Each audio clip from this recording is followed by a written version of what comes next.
Une des notions les plus importantes de la classe de troisième, mais à la fois les plus compliquées, c'est la notion de fonction. Une fonction, c'est quoi? C'est ce qui va permettre à un nombre de départ d'obtenir un autre nombre d'arrivées. Par exemple, si je prends le nombre 10, je vais lui faire effectuer une petite transformation et je vais trouver 12 à la fin. La transformation ici, c'est juste qu'on a ajouté 2. Eh bien, la transformation, c'est ce qu'on va appeler la fonction.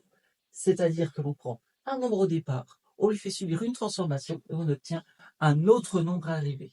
Je vais essayer de te donner un exemple concret de la vie de tous les jours pour essayer de te mieux faire sentir les choses. Imagine dans ton frigo, tu as du riz, de la laine.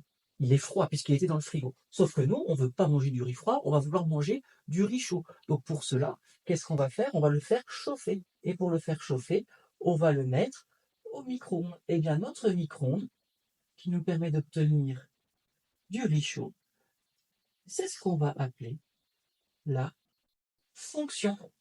C'est ce qui nous permet d'effectuer la transformation. Et en fait, tu as déjà utilisé des fonctions en maths sans le savoir. Par exemple, à travers des programmes de calcul.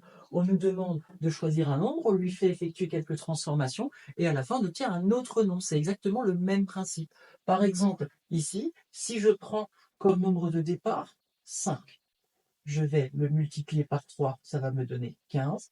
Je lui ajoute 10, 25. Ce qu'on a fait en réalité, c'est qu'on est parti de 5.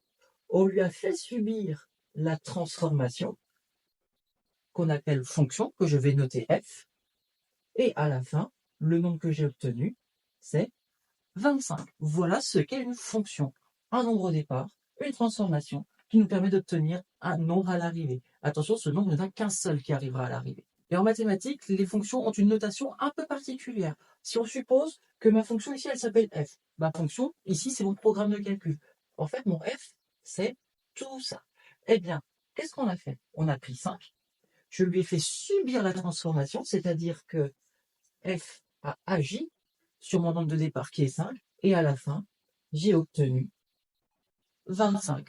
Et ce qu'on a fait pour un nombre, ça marche également avec une lettre qui peut représenter tous les nombres, c'est-à-dire par exemple x, on multiplie par 3, 3x, ajouter 10, 3x, plus 10. Ça veut dire quoi? Ça veut dire que si je choisis x au départ et que je lui applique ma fonction, eh bien la formule du programme de calcul, ce sera 3x plus 10. Et en termes de fonction, je prends x au départ, je lui applique ma fonction, ma transformation, et à la fin, je vais obtenir 3x plus 10. Ici, la fonction associée au programme de calcul qu'on a appelé f, eh bien, nous recrache la formule générale du programme de calcul. En effet, si je remplace x par 5, comme tout à l'heure on avait pris 5 au départ, eh bien je vais faire la même chose.